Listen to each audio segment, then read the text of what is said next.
Welcome to the greatest short stories. Today's short story is How the Leopard Got His Spots by Rudyard Kipling. The story is about how one needs to change and adapt in order to survive in a difficult world. In the days when everybody started fair, best beloved, the leopard lived in a place called the high veld. Remember, it was in the low veld, or the bush veld, or the sour veld, but the exclusively bare, hot, shiny high veld, where there was sand and sandy-colored rock and exclusively tufts of sandy yellowish grass.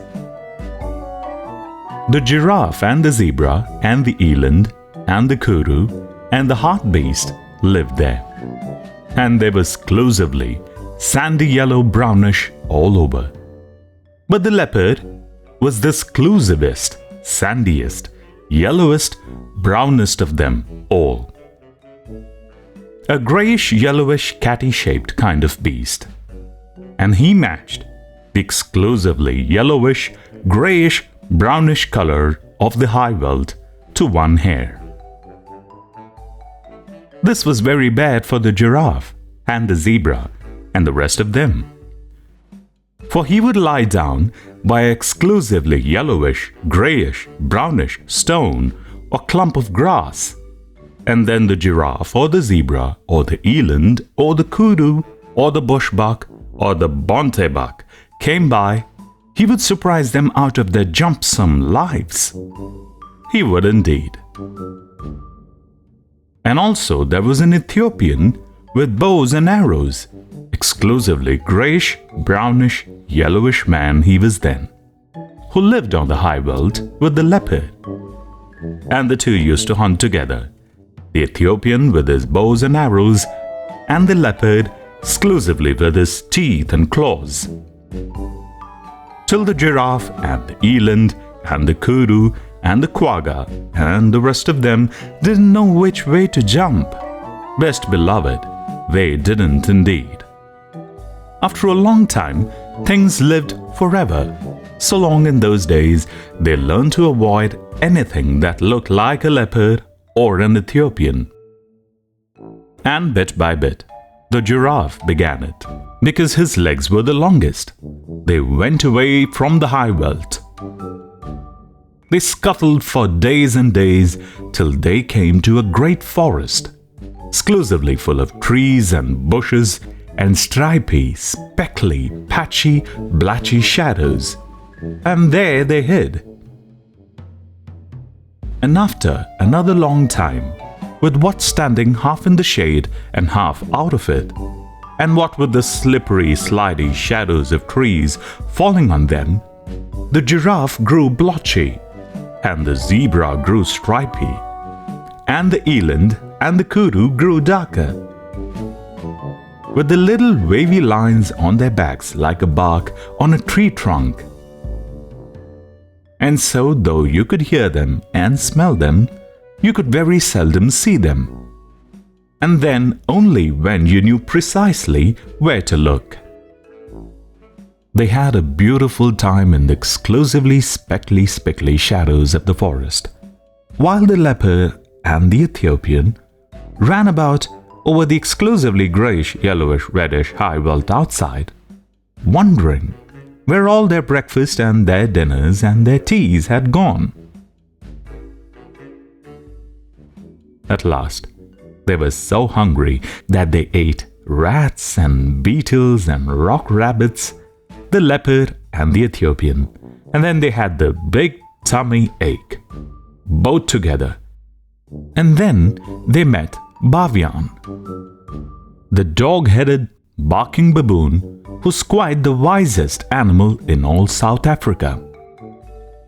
Said the leopard to Bavian, and it was a very hot day, "Where has all the game gone?"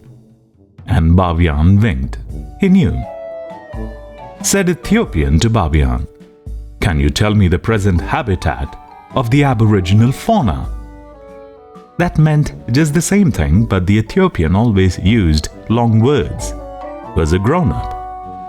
And Babian winked. He knew.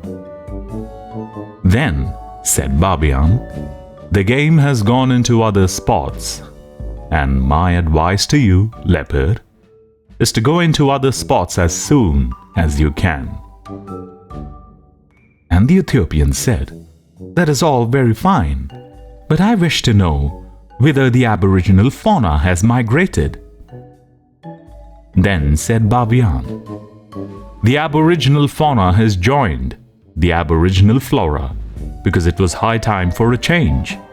And my advice to you, Ethiopian, is to change as soon as you can. That puzzled the leopard and the Ethiopian, but they set off to look for the aboriginal flora. And presently, after so many days, they saw a great, high, tall forest full of tree trunks that, exclusively speckled and spotted and spotted, dotted and splashed and slashed, and hatched and cross-hatched with shadows. Say that quickly aloud, and you will see how very shadowy the forest must have been. What is this? Said the leopard. That is so exclusively dark, and yet so full of little pieces of light? I don't know, said the Ethiopian, but it ought to be the aboriginal flora. I can smell giraffe, I can hear giraffe, but I can't see giraffe. That's curious, said the leopard. I suppose it is because you have come out of the sunshine. I can smell zebra, I can hear zebra, but I can't see zebra. Wait a bit, said the Ethiopian. It's a long time since we have hunted them. Perhaps we have forgotten what they were like. Fiddle, said the leopard. I remember them perfectly on the high veld, especially their marrow bones. Giraffe is about 17 feet high, of exclusively fulvous golden yellow from head to heel, and zebra is about 4.5 feet high, of exclusively grey fawn color from head to heel. Said the Ethiopian, looking into the speckly-spickly shadows of the aboriginal flora forest. Then they ought to show up in this dark place like ripe bananas in a smokehouse. But they didn't. The leopard and the Ethiopian hunted all day and thought they could smell them and hear them. They never saw one of them. For goodness sake, said the leopard at tea time. Let us wait till it gets dark. This daylight hunting is a perfect scandal. So they waited till dark, and then the leopard heard something breathing, sniffly in the starlight, that fell all stripy through the branches, and then he jumped at the noise. And it smelt like zebra, it felt like zebra, and when he knocked it down, it kicked like zebra, but he couldn't see it. So he said, "Be quiet, oh you person without any form. I'm going to sit on your head till morning, because there is something about you that I don't understand." Presently, he heard a grunt and a crash and a scramble, and the Ethiopian called out, "I've caught a thing that I can't see. It smells like giraffe, it kicks like giraffe, but it hasn't any form." "Don't you trust it," said the leopard. "Sit on its head till the morning, same as me. They haven't any form, any of them." So they sat down on them, hard till bright morning time, and then Leopard said, "What have you at your end of the table, brother?" The Ethiopian scratched his head and said, "It ought to be exclusively a rich, fulvous, orange tawny from head to heel, and it ought to be a giraffe, but it is covered all over with chestnut blotches." "What have you at your end of the table, brother?" And the leopard scratched his head and said, "It ought to be exclusively a delicate greyish fawn, and it ought to be a zebra, but it is covered all over with black and purple stripes. What in the world have you been doing to yourself, zebra?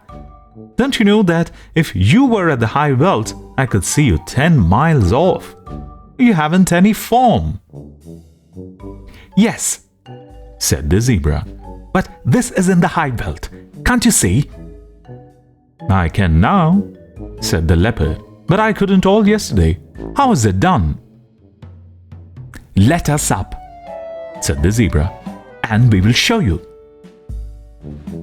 They let the zebra and the giraffe get up, and zebra moved away to some little thorn bushes where the sunlight fell all stripy, and the giraffe moved to some tallish trees where the shadows fell all blotchy. Now watch, said the zebra and the giraffe. This is the way it's done. 1, 2, 3. And where's your breakfast? Leopard stared, and Ethiopian stared, but all they could see was stripy shadows and blotched shadows in the forest, but never a sign of zebra and giraffe. They had just walked off and hidden themselves in the shadowy forest. Hi, hi, said the Ethiopian. That's a trick worth learning.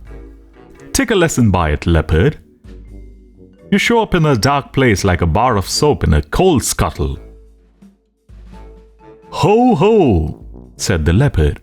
Would it surprise you very much to know that you show up in this dark place like a mustard plaster on a sack of coals? Well, calling names won't catch dinner, said the Ethiopian. The long and little of it that we don't match our backgrounds. I'm going to take Bavian's advice. He told me I ought to change, and I have nothing to change except my skin. I'm going to change that.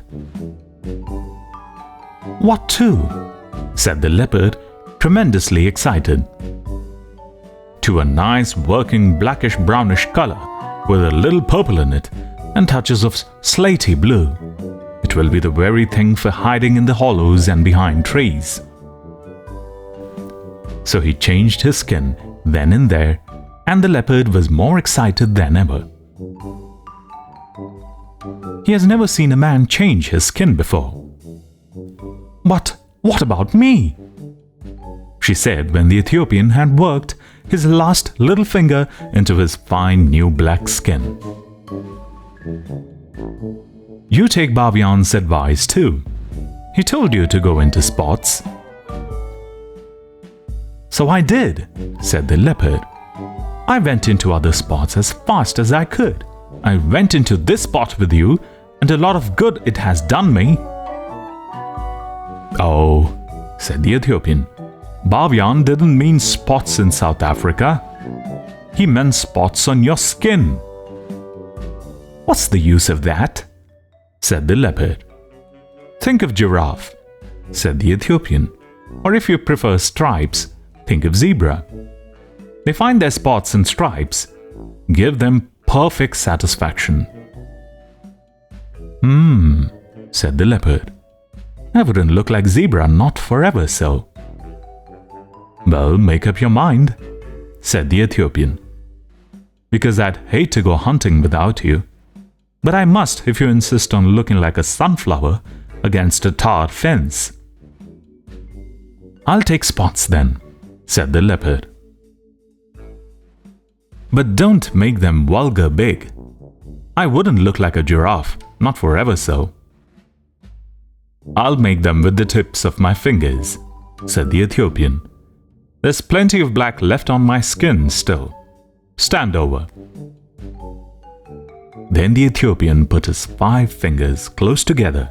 There was plenty of black left on his new skin still. And pressed them all over the leopard, and wherever the 5 fingers touched. They left 5 little black marks, all close together. You can see them on any leopard skin you like, best beloved. Sometimes the fingers slipped, and the marks got a little blurred. But if you look closely at any leopard now, you will see that there are always 5 spots or 5 black fingertips. "Now you are a beauty," said the Ethiopian. "You can lie out on the bare ground and look like a heap of pebbles. You can lie out on naked rocks and look like a piece of pudding stone. You can lie out on a leafy branch and look like a sunshine shifting through the leaves. And you can lie right across the center of a path and look like nothing in particular. Think of that and purr." "But if I'm all this," said the leopard, "why didn't you go spotty too?" "Oh, plain black's best," said the Ethiopian. "Now come along and we'll see if we can't get even with Mr. 123's Where's Your Breakfast." So they went away and lived happily ever afterwards. Best beloved, that is all. Well, now and then you will hear grown-ups say, "Can you see the Ethiopian change his skin or the leopard his spots?" I don't think even grown-ups would keep on saying such a silly thing if the leopard and the Ethiopian hadn't done it once, do you? But they will never do it again, best beloved. They are quite contented as they are.